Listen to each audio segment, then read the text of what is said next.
Hi, hello everybody. Good afternoon.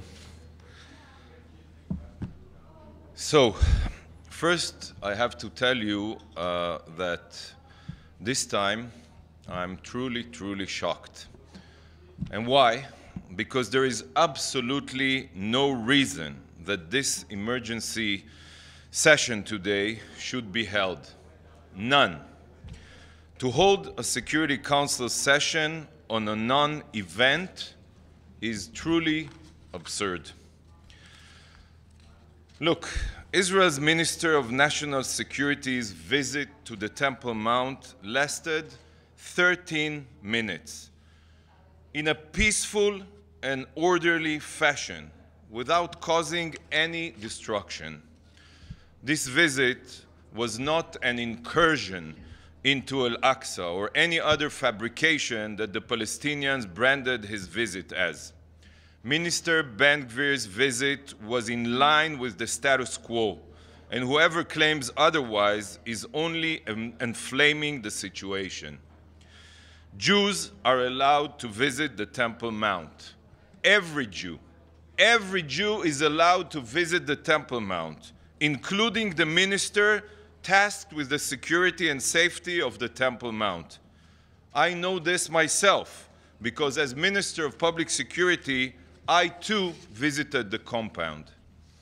The very fact that this meeting was called is an insult to our intelligence. The status quo is clear. Only Muslims can pray on the Temple Mount, but Jews and Christians may only visit, regardless of their title or position. To claim that this brief and completely legitimate visit should spark an emergency Security Council session is pathetic. Security Council session on what? Should the body committed to upholding world peace not be focused on the war in Europe or the murderous Ayatollah regime in Tehran? There are countless security situations that, unlike Minister Ben-Gvir's visit, are truly severe acts of escalation. But for them, the Council did not convene. Why was there no immediate public debate following the Iranian attack on the merchant tanker Mercer Street, in which Romanian and British nationals were killed?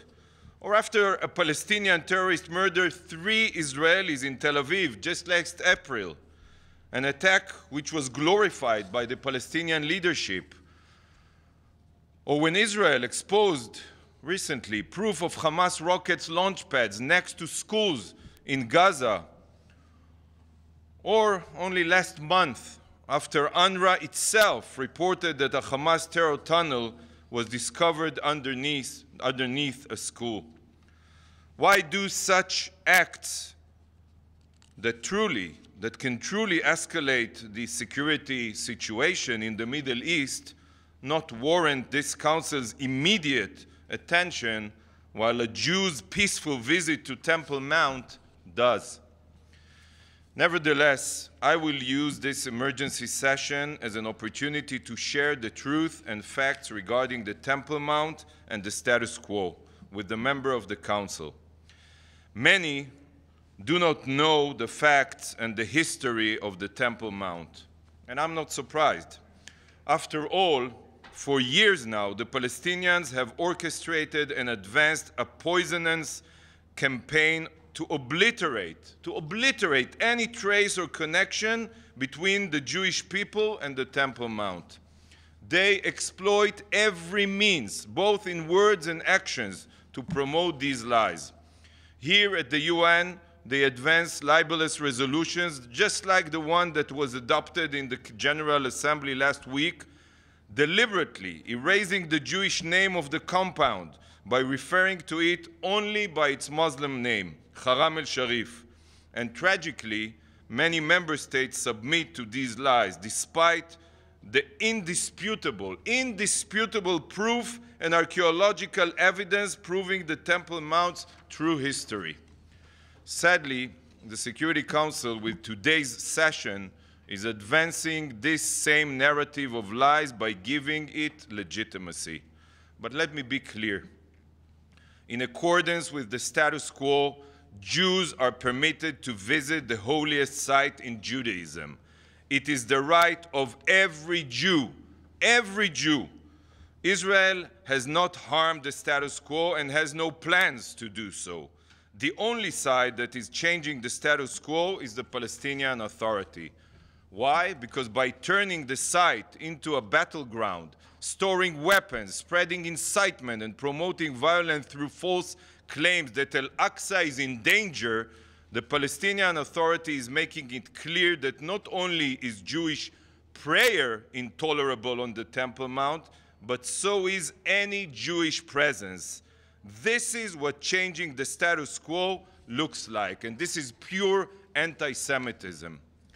This institution, and the Security Council in particular, must stop legitimizing the Palestinians' lies and promoting their false and dangerous narrative. Thank you. Ambassador, can we ask you, given the recent statements from Prime Minister Netanyahu, given recent I have a question to the Ambassador. No, I understand, but I will. Can I ask you a really simple question? Yeah. Does the current Israeli government support a two-state solution with Jerusalem as the shared capital of both countries? Yes or no? It's really simple. I'm not. You can't decide for me whether to give you an answer of yes or no. Okay, you should ask. You should ask first President Abbas why he refuses to come to the negotiating table, why he refuses to recognize the right of the Jewish people to a statehood. First, ask him all these questions, why he keeps trying to delegitimize the existence of a Jewish state. And Israel has been calling time and again to the Palestinian Authority and to President Abbas to come to the negotiating table, and every issue can be brought on the table. But he is boycotting any negotiations with Israel. So first, ask him, and regarding all the lies and the fabrications regarding the Temple Mount, I will answer your questions right after the meeting. Thank you very much. About the visa.